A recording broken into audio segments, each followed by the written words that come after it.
নগাঁও জেলার মহিলা সমিতির উদ্যোগে এক প্রতিবাদী কার্যসূচি। কলকাতার আরজিকর মেডিকেল কলেজের ধর্ষণ এবং হত্যার কাণ্ডের প্রতিবাদে হাতে মোমবাতি নিয়ে এক মৌন মিছিলে প্রতিবাদ সাব্যস্ত করেন তারা।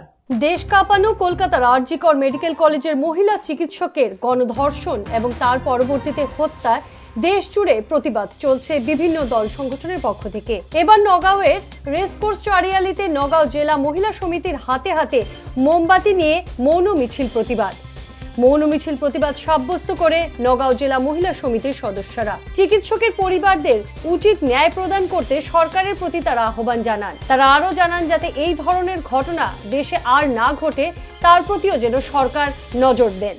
আমি সকলোৱে অতি দুখেৰে আজি ইয়াত সমবেত হৈছোঁ। আমাৰ নগাঁও জিলা মহিলা সমিতিৰ সমূহ সদস্য কলকাতাৰ হস্পিটেলত এগৰাকী চিকিৎসক মহিলা চিকিৎসকৰ ওপৰত যি নাৰকীয় ধৰ্ষণ আৰু হত্যাৰ কাণ্ড সংঘটিত হৈ গ'ল, সেয়া অতি গৰিহণাৰ যোগ্য। আজি সমগ্ৰ দেশ প্ৰতিবাদমুখৰ হৈ উঠিছে আৰু সেই সমগ্ৰ দেশৰ লগতে আমি নগাঁও জিলা মহিলা সমিতিয়ে সমূহ নগাঁও জিলা মহিলাসকলৰ হৈ আমিও আমাৰ প্ৰতিবাদী কণ্ঠেৰে ক'ব খুজিছোঁ যে এনেকুৱা নাৰকীয় ঘটনাৰ যি হত্যাকাৰী ধৰ্ষণকাৰী তেওঁলোকক যাতে শীঘ্ৰে কৰায়ত্ব কৰি অনতিপলমে তেওঁলোকক উপযুক্ত শাস্তি প্ৰদান কৰে, উচিত শাস্তি যাতে তেওঁলোকক প্ৰদান কৰে, তেওঁলোকক আইনৰ আওতাত আনি পেলাই আৰু যি তদন্ত সেই তদন্ত যাতে কোনো সুৰুঙা নাথাকে, সেই তদন্ত ক্ষিপ্ৰতৰভাৱে সেই তদন্ত অতি সুদক্ষ বিষয়াৰ দ্বাৰা, সুদক্ষ আৰক্ষী বিষয়াৰ দ্বাৰা বা সুদক্ষ CBIৰ দ্বাৰা সেই তদন্ত সম্পূৰ্ণ কৰি পেলাই এই চাৰ্জশ্বিট অতি সোনকালে দি পেলাই দোষীক যাতে কৰায়ত্ব কৰি পেলাই দোষীৰ ওপৰত আইনে সৰ্বোচ্চতম শাস্তি যাতে প্ৰদান কৰিব পাৰে, তাৰ কাৰণে আমি সকলো মহিলা সমিতিয়ে আজি কামনা কৰিছোঁ।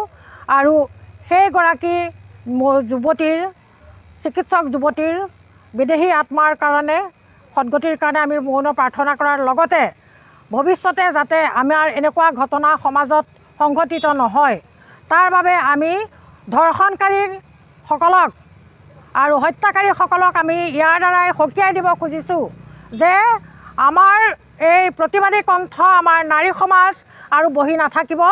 আৰু এনে ঘটনা যদি পুনৰ সংঘটিত হয় তেতিয়াহ'লে আমি কাকো ক্ষমা নকৰিম।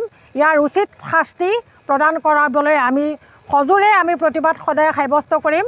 আমি আইন আদালতক আমি আহ্বান জনাম যাতে দোষীক অনতিপলমে যথাযোগ্য যাতে শাস্তি প্ৰদান কৰে।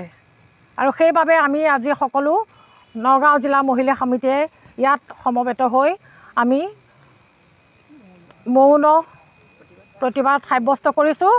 আৰু এই আমাৰ সদৌ অসম প্ৰাদেশিক মহিলা সমিতিৰ নিৰ্দেশ মৰ্মে আজি আমি এই অনুষ্ঠানটি জিলা সমিতিয়ে ইয়াতে আমি